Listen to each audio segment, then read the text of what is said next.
नमस्कार दोस्तों, एक बार फिर से आप सभी का मेरे चैनल पर स्वागत है।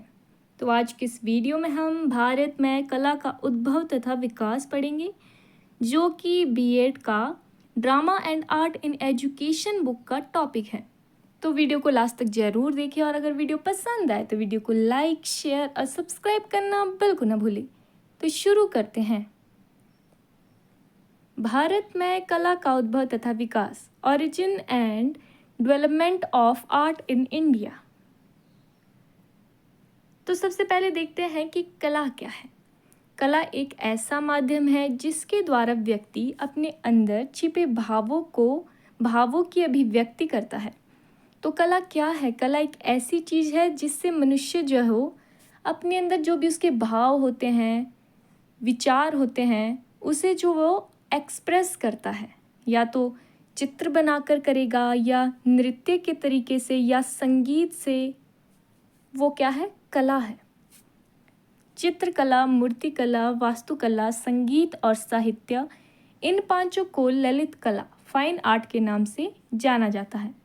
तो ये जो पांच क्या है, ये फाइन आर्ट है। कौन सी? चित्रकला, मूर्तिकला, वास्तुकला, संगीत और साहित्य। कला के द्वारा मनुष्य को आनंद की अनुभूति होती है। कला का क्षेत्र काफ़ी विस्तृत है।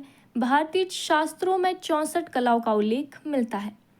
तो कला क्या है? मनुष्य को आनंद प्रदान करती है। उसे जो है वो बहुत ही ज़्यादा प्रसन्नता होती है जब वो कोई कला का प्रदर्शन करता है, कला को जो है वो एक्सप्रेस करता है। फिर कला का जो क्षेत्र है वो बहुत ज़्यादा विकसित है, विस्तृत है। भारतीय शास्त्रों में 64 कलाओं का उल्लेख मिलता है। जो भारतीय शास्त्र है उसमें 64 प्रकार की कलाएं बताई गई है। आगे है ओरिजिन ऑफ आर्ट, कला का उद्भव। तो इंडियन मैथोलॉजी के अनुसार नृत्य की उत्पत्ति कैसे हुई? भगवान शिव से नृत्य की उत्पत्ति। तो क्या है कि भगवान शिव को नटराज कहा जाता है। नटराज यानी नृत्य का देवता, नृत्य का राजा कहा जाता है। उनका जो है वो तांडव नृत्य बहुत ज़्यादा फेमस है। तो उसी से क्या है, नृत्य की उत्पत्ति मानी जाती है। आगे है माँ पार्वती द्वारा लास्य नृत्य की उत्पत्ति। तो जो तांडव नृत्य है ये उसकी जो है बिल्कुल उल्टा है। क्या है? तांडव नृत्य क्या है? एकदम बहुत ज़्यादा क्रोध, ऊर्जा का प्रतीक है। तो ये जो माँ पार्वती का लास्य नृत्य है ये बहुत ज़्यादा सौम्य, कोमल, सौंदर्य और प्रेम का प्रतीक है।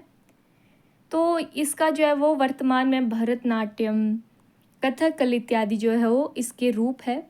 ब्रह्मा जी द्वारा भरत मुनि को ज्ञान दिया गया। ब्रह्मा जी ने भरत मुनि को ज्ञान दिया और भरत मुनि ने एक ग्रंथ लिखा, नाट्य शास्त्र, जिसमें उन्होंने जो है वो नाटक, रस इत्यादि के बारे में जो है वो वर्णन किया है। भारतीय पौराणिक कथाओं के अनुसार संगीत की उत्पत्ति कहाँ से हुई? संगीत जो है वो ओम और नाद से जो है उत्पन्न माना गया है। तो ब्रह्मांड की उत्पत्ति एक दिव्य ध्वनि से मानी गई है, जिसे क्या कहते हैं? ओम कहते हैं। ओम ध्वनि ही क्या है? नाद कहलाती है। और इसी ध्वनि से क्या है? स्वर, राग, ताल और संगीत बना। फिर है जी सामवेद। तो सामवेद क्या है? सामवेद से ही संगीत का जन्म माना जाता है। सामवेद को संगीत वेद, गीति वेद भी कहते हैं। वो जो है वो संगीत का एक मूल स्रोत माना गया है। सामवेद से ही भारतीय शास्त्रीय संगीत, भजन, कीर्तन आदि की परंपरा शुरू हुई। भगवान शिव और डमरू की ध्वनि। तो शिव जी के डमरू से 14 महेश्वर सूत्र प्रकट हुए। तो क्या है? कहते हैं कि शिव जी भगवान ने एक बार डमरू बजाया तो उससे 14 प्रकार के सूत्र निकले। अ इ उण रे लृक ए ओंग ऐ औच, इस तरह के। तो क्या है? उन्हीं सूत्रों को आधार मानकर पाणिनि हुए एक व्याकरण शास्त्र के, उन्होंने क्या है? ग्रंथ लिख दिया। पूरा ग्रंथ जो है वो उन 14 सूत्रों को ही आधार मानकर लिखा गया है। फिर है जी माँ सरस्वती, संगीत की देवी। तो जो माँ सरस्वती है उन्हें जो है वो संगीत की देवी, वीणा वादिनी इत्यादि भी कहा जाता है। उनकी जो वीणा है उससे जो निकले 7 स्वर माने गए हैं। कौन से? सा, रे, गा, मा, पा, धा, नी, सा, ये वाले। फिर है जी नारद मुनि। नारद मुनि को आदि गायक कहते हैं। नारद मुनि हमेशा भगवान विष्णु की भक्ति में वीणा बजाते रहते हैं और संगीत को ही अपनी भक्ति का माध्यम मानते हैं। फिर आगे है चित्रकला का उद्भव। तो चित्रकला का उद्भव कैसे हुआ? तो ब्रह्मा जी से कला का आरंभ माना जाता है। जब ब्रह्मा जी ने सृष्टि की रचना की तो उन्होंने जीव के साथ साथ भाव, रंग, सौंदर्य, आकार और अभिव्यक्ति भी दी, जिसको आधार मानकर चित्र बनाए जाते हैं। तो एक चित्रलेखा नामक अप्सरा हुई। उन्हें क्या है, जो वरदान था उन्हें, वो बहुत अच्छी क्या है चित्रकारी करती थी।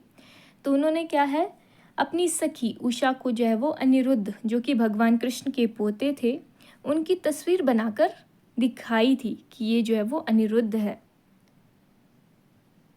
आगे है वास्तुकला का उद्भव। तो ब्रह्मा जी ने सबसे पहले सृष्टि की उत्पत्ति की, यह एक वास्तुकला है। उसके बाद जो है वो विश्वकर्मा, जो कि देवताओं के वास्तुकार माने जाते हैं, वो देवताओं के भवनों का निर्माण करते हैं।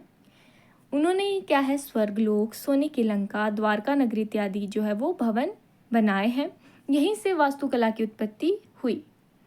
आगे है साहित्य का उद्भव। तो साहित्य की उत्पत्ति वेदों से मानी जाती है। आगे जाकर महर्षि वाल्मीकि द्वारा रामायण और वेद व्यास जी द्वारा महाभारत आदि कृतियों की रचना की। उन्हीं को ही आधार मानकर वर्तमान में बहुत सारी जो है वो साहित्यिक रचनाएं रची जा रही है। फिर है जी भारत में कला का विकास। तो भारतीय कला का इतिहास अत्यंत प्राचीन है, बहुत प्राचीन है। 7वीं शताब्दी में अजंता और एलोरा गुफाओं की चित्रकारी भारतीय चित्रकारी का सर्वोत्तम उदाहरण मानी जाती है। तो जो कला का आरंभ है वो किससे माना जाता है? प्रागैतिहासिक युग से, प्री हिस्टोरिक एरा से, तो जो कि लगभग 30,000 से 10,000 ईस्वी पूर्व है। तो भारतीय कला की शुरुआत प्रागैतिहासिक काल से होती है, जब मानव गुफाओं की दीवारों पर चित्रकारी करता था। भीमबेटका मध्य प्रदेश की गुफाओं की चित्रकारी भारत में कला के सबसे पुराने साक्ष्य माने जाते हैं। इन चित्रों में भालू, बाइसन व हाथी आदि को दर्शाया गया है। तो क्या है, प्राचीन समय में क्या होता था, प्रागैतिहासिक काल में जो मनुष्य थे वो गुफाओं की दीवारों पर ही जो वो चित्र बनाया करते थे। जो मध्य प्रदेश में भीमबेटका की गुफाओं पर जो चित्रकारी है वो भी क्या है, इसी का एक उदाहरण है। और इस पर क्या है, भालू, हाथी इत्यादि के जो वो चित्र बनाए जाते थे। आगे है सिंधु घाटी सभ्यता। तो सिंधु घाटी सभ्यता क्या है, बहुत ही प्राचीन है। तो सिंधु घाटी सभ्यता से भी कला का विकास माना जाता है, जिसमें क्या है, कांस्य की नृत्य करती बालिका, मिट्टी के बर्तन, मूर्तिकला इत्यादि शामिल है।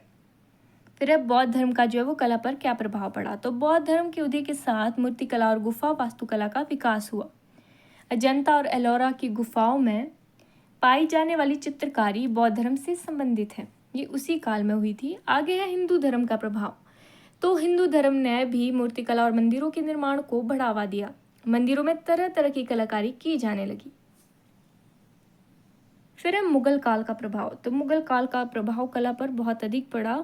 मुगल मिनिएचर पेंटिंग में सूक्ष्म चित्र बनाए जाते थे, जैसे राज दरबार, शिकार दृश्य, युद्ध दृश्य इत्यादि। तो वास्तुकला में क्या है, गुंबद, मीनारे, संगमरमर, लाल पत्थर से बनाई जाती थी। ताजमहल, लाल किला, फतेहपुर सिकरे इत्यादि इसी के उदाहरण हैं।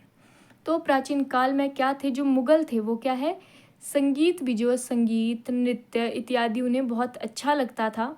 उस टाइम भी जो है वो कला पर बहुत प्रभाव पड़ा उसका। फिर है ब्रिटिश काल। यूरोपीय तकनीकों का आगमन हुआ, बंगाल स्कूल ऑफ आर्ट का उदय हुआ। इस काल में ना तो पूरी तरह कला भारतीय रही और ना ही पूरी तरह पश्चिमी। फिर आधुनिक काल में कला। तो आधुनिक समय तकनीक का समय है। वर्तमान समय में कला बहुत विकसित हो चुकी है, सिनेमा का आविष्कार हो चुका है। तो सिनेमा में हम तरह तरह के जो है वो हर चीज़ देख सकते हैं। हम किसी नृत्य हो गया, संगीत को हम देख सकते हैं। और संगीत बहुत विकसित हो चुका है, नृत्य के भी बहुत सारे प्रकार हैं। और वास्तुकला ने अपनी जगह काफ़ी बेहतर कर ली है। मूर्तिकला, चित्रकला का भी बहुत विकास हो गया है। साहित्य रचनाओं की संख्या बहुत हो गई है। तो वर्तमान समय में आप देखते हैं तरह तरह की मूर्ति आए, अलग अलग तरह के चित्र और बहुत सी संख्या में क्या है साहित्यिक रचनाएं हो गई है।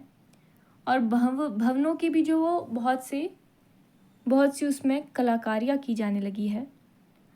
तो ये था भारत में कला का उद्भव व विकास। तो आज की वीडियो में हम इतना ही देखते हैं, मिलते हैं ऐसी एक नए वीडियो के साथ।